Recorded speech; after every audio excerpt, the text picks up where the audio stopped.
جب وہ خوب سیر ہو جاتا تو دوسروں کے پاس، دوسرے کے پاس، اور جب وہ سیر ہو جاتا تیسرے کے پاس، یہاں تک کہ آخر میں نے پیالہ حضرت صلی اللہ علیہ وسلم کو دیا کہ سب کے سب سیر ہو کر پی چکے۔ پیالہ میں نے حضرت صلی اللہ علیہ وسلم کے ہاتھ میں رکھا، آپ صلی اللہ علیہ وسلم نے میری طرف دیکھا اور تبسم فرمایا۔ اب نبی علیہ وسلم تو بھانپ کے جانتے تھے کہ ابو ہریرہ کی کیا حالت ہو رہی ہے، ہر دفعہ دیکھتے ہوئے وہ بچا بھی ہے کہ نہیں بچا۔ تو جب نبی کریم صلی اللہ علیہ وسلم نے تبسم فرمایا، پھر کہا ابو ہریرہ، میں نے کہا یا رسول اللہ فرمائیے۔ آپ صلی اللہ علیہ وسلم نے ارشاد فرمایا اب تو صرف ہم دونوں رہ گئے۔ میں نے عرض کیا حضور ٹھیک ہے۔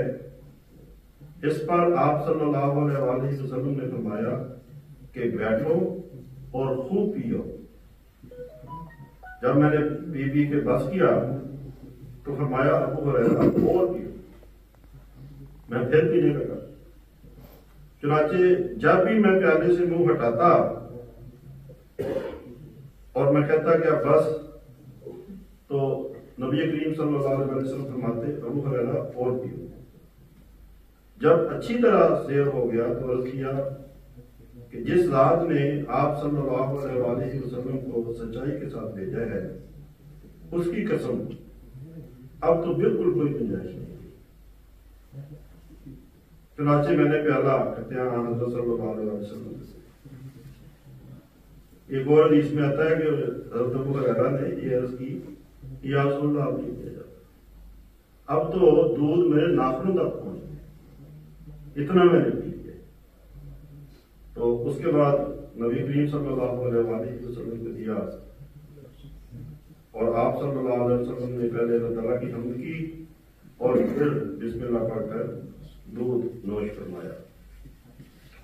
یہی حضرت ابو ہریرہ رضی اللہ عنہ جن کا بھوک سے یہ حال ہوا کرتا تھا جب اللہ تعالیٰ نے مسلمانوں کو فتوحات عطا فرمائی اور کیسر کی حکومتیں مسلمانوں کے پاس آئیں، تو جب مال غنیمت آیا تو جو بادشاہ کا رومال تھا وہ آپ کے حصے میں آیا، اور حضرت ابو ہریرہ رضی اللہ تعالیٰ عنہ ایک دن ہاتھ میں انہوں نے رومال پکڑا اور آپ نے ظاہر تھوک کی ضرورت ہوگی تو آپ نے اس میں تھوکا اس رومال میں، تو ساتھ ہی فرمایا کہنے لگے بخے بخے ابو ہریرہ، یہ کیا شان ہے تیری ابو ہریرہ کہ ایک زمانہ وہ تھا کہ تجھے کھانے کو روٹی نہیں ملتی اور آج تو اسلام کی برکت سے بادشاہ کے رومال میں تھوکا۔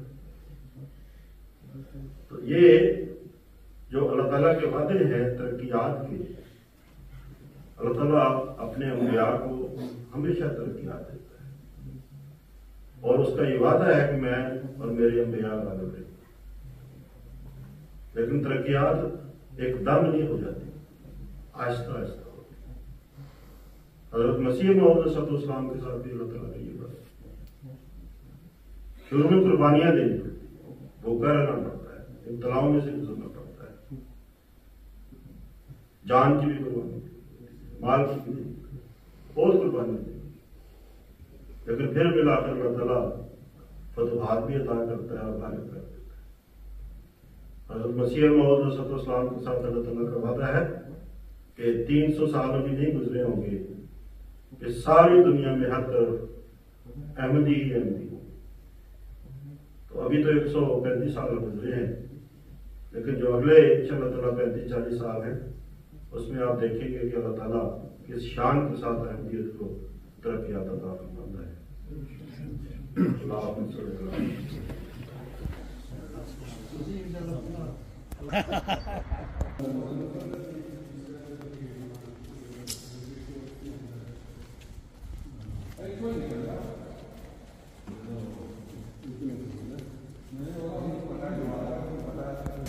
جی صبح صبح کی جو سیر ہے آج 2 اپریل 2024، ابھی بارش کی وجہ سے آپ نے منظر دیکھا کہ حال کے اندر جو مسجد کے ساتھ تھوڑا سپورٹ آ رہا ہے، اب یہ بارش رک گئی ہے تو ہم थोड़ा खेतों की तरफ चक्कर लगाएंगे क्योंकि ताज़ा हवा वहीं मुयसर है। यहाँ तो ट्रैफिक शुरू हो चुकी है, सुबह का आगाज़ 4 छुट्टियों के बाद गाड़ियों की आमद-ओ-रफ्त आप देख सकते हैं। ये सफाई का जगह है। तो जी आप महसूस कर रहे होंगे कि दोबारा छुट्टियों के बाद ट्रैफिक की आमद-ओ-रफ्त किस तरह की है। ये देखें जी मंज़र, सुबह सुबह का मंज़र। स्टार्ट में आपने दरस का दूसरा हिस्सा सुना, हज़रत अबू हुरैरा के मुतल्लिक़ जो बयान मालूमात। ये पीली पीली हो गई है, वो अगे भी है विच विच। तो मज़ा नहीं आया पिछले दिनों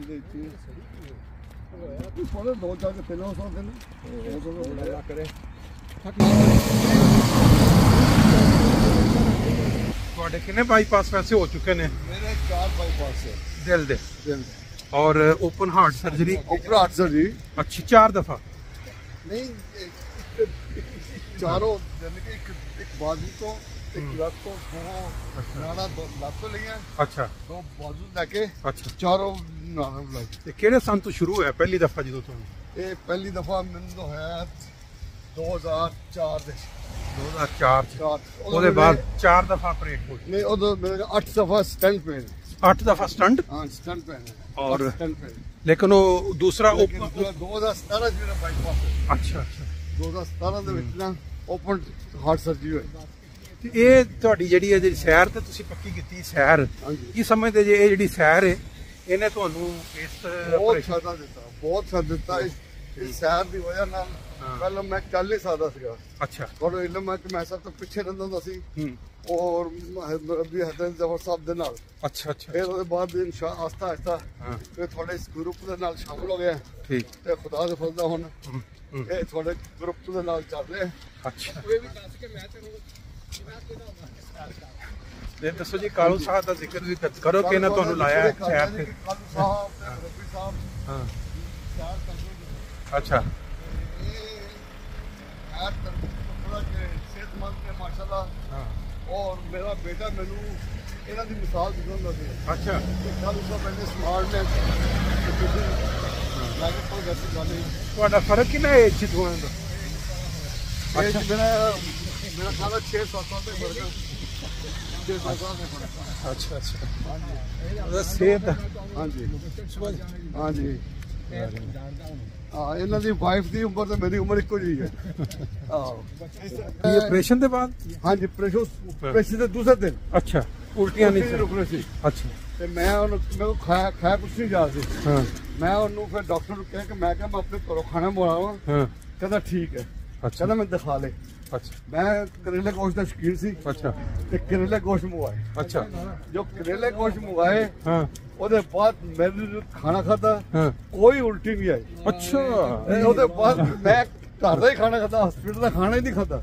ਯਾਨੀ ਕਿ ਇਹਦਾ ਮਤਲਬ ਤੁਹਾਡਾ ਜਿਸਮ ਜਿਹੜਾ ਜਿਸ ਖਾਣੇ ਦਾ ਆਦੀ ਸੀ ਹਾਂਜੀ ਉਹਦੇ ਤੇ ਐਸਾ ਲੱਗਾ ਸੀ ਕਿ ਆਪਰੇਸ਼ਨ ਦੇ ਬਾਅਦ ਉਹ ਲੱਭਾ ਤੇ ਉਲਟੀਆਂ ਬੰਦ। ਉਸ ਦੇ ਬਾਅਦ ਮੈਂ ਰਿਆ ਗਿਆ। ਹਾਂ ਰਿਆ ਦੇ ਵਿੱਚ ਵੀ ਆਪਣਾ ਜ਼ਿਆਦਾ ਖਾਣਾ ਖਾਦਾ। ਘਰ ਦਾ ਬਣਿਆ, ਘਰ ਦਾ ਵੀ ਬਣਿਆ ਤੇ ਬਾਜ਼ਾਰ ਵੀ। ਅੱਛਾ ਵੈਰੀ ਗੁੱਡ ਜੀ। 2 ਸਾਲ ਹੁੰਦੇ ਸਨ। ਰਿਜ਼ਲਟ ਇਹਦੇ ਚੋਂ ਇਹ ਨਿਕਲਦਾ ਹੈ ਕਿ ਜਿਹੜੀ ਚੀਜ਼ ਇਨਸਾਨ ਦੇ ਇੱਕ ਵਾਰੀ ਜਿਸਮ ਚ ਰਚ ਬਸ ਗਈ ਹੈ ਨਾ, ਅਗਰ ਉਹ ਦੁਬਾਰਾ ਮਿਲੇ ਤੇ ਹੋ ਸਕਦਾ ਹੈ ਕਿ ਜਿਹੜੀਆਂ ਵਿੱਚ ਬਿਮਾਰੀਆਂ ਉਹ ਠੀਕ ਹੋ ਜਾਣ। ਇਹ ਹੈ ਕਿ ਮੈਂ ਬਿਮਾਰੀ ਨੂੰ ਕਦੇ ਬਿਮਾਰੀ ਸਮਝਿਆ ਨਹੀਂ। ਹਾਂ ਫਾਈਟ ਵਿਲ ਪਾਵਰ। ਹੁਣ ਮੈਂ ਅਰਜ਼ ਕਰਨ ਲੱਗਾ ਜੀ ਕਾਲੂ ਸਾਹਿਬ ਇਹ ਜਾਣਦਾ ਮੁਬਸ਼ਰ ਜਿਹੜਾ ਗਿੱਲ ਹੈ। ਹਾਂਜੀ ਇਹ ਗਿੱਲ ਮਨਵਰ ਗਿੱਲ ਦਾ ਭਾਈ ਹੈ। ਅੱਛਾ ਉਹਨੂੰ ਅਸੀਂ ਆਨੇ ਮੁਬਸ਼ਰ ਸ਼ਾਰਜਾ ਇਹ ਮੁਨੱਵਰ ਗਿੱਲ ਸਾਹਿਬ ਉਹ ਤੇ ਚਿੱਟਾ ਜਿਹਾ ਰੰਗ ਜਿਨ੍ਹਾਂ ਦਾ ਤੇ ਉਹ ਜਿਹੜੇ ਅੱਛਾ ਤੁਸੀਂ ਠੀਕ ਹੈ ਰੀਡ ਸਟਾਰਟ ਰੀਡ ਅੱਛਾ ਉਹੀ ਦੀ ਗੱਲ ਕਰ ਰਿਹਾ ਨਾ। ਹਾਂ ਇਹਦਾ ਭਾਈ ਹੈ, ਇਹਦਾ ਭਾਈ ਮੁਬਸ਼ਰ ਜਿਹੜਾ ਉਹ ਖੁਦਾ ਫਜ਼ਲ ਨਾਲ ਬੜੀ ਰੌਣਕ ਜਿਹੜਾ ਨਾ ਜਲਸੇ ਕਰਾਣੇ ਤੇ ਅੱਛਾ ਇੱਕੋ ਟੈਂਟ ਚ ਅਸੀਂ ਠਹਿਰਦੇ ਆ ਬੜਾ ਦੋਸਤ ਉਹਨੂੰ ਹੋ ਗਈ ਨਾਮਰਾਦ ਨਾ। ਅੱਛਾ ਔਰ ਉਹਨੇ ਪਿਛਲੇ ਦਿਨਾਂ ਦੇ ਵਿੱਚ TSC ਗਰੁੱਪ ਚ ਪਾਇਆ ਸੀ। ਅੱਛਾ ਉਹ ਕਹਿੰਦਾ ਖੁਦਾ ਦੇ ਫਜ਼ਲ ਨਾਲ ਮੈਂ ਕਾਫੀ ਹੱਦ ਤੱਕ ਬਿਹਤਰ, ਬਲਕਿ ਕਈ ਅਹਿਮਦੀਆਂ ਨੇ ਜਿਹੜਾ ਉਹ ਇਲਾਜ ਕੀਤਾ ਹਾਂ ਉਹ ਉਹਨੇ ਭੇਜਿਆ ਬੱਚਿਆਂ ਨੂੰ ਗਰੁੱਪ। ਅੱਛਾ ਕਿ ਅੱਲਾ ਦੇ ਫਜ਼ਲ ਨਾਲ ਮਸਲੇ ਉਹ ਠੀਕ ਹੋਏ ਨੇ। ਅੱਛਾ ਮੈਂ ਤੇ ਉਹ ਜ਼ਿਕਰ ਅੱਗੇ ਵੀ ਕੀਤਾ ਸੀ ਕਿ ਉਹ ਕੈਨੇਡਾ ਜਿਹੜੇ ਨਾ ਉਹ ਹਕੀਮ ਸਾਹਿਬ ਇੱਕ ਕੈਨੇਡਾ ਜੀ ਟੋਰਾਂਟੋ ਉਹਨਾਂ ਜੀ ਹਾਂਜੀ ਉਹਨਾਂ ਨੇ ਉਹਦਾ ਨਾਮ ਰੱਖਿਆ ਚੁੰਡੀ।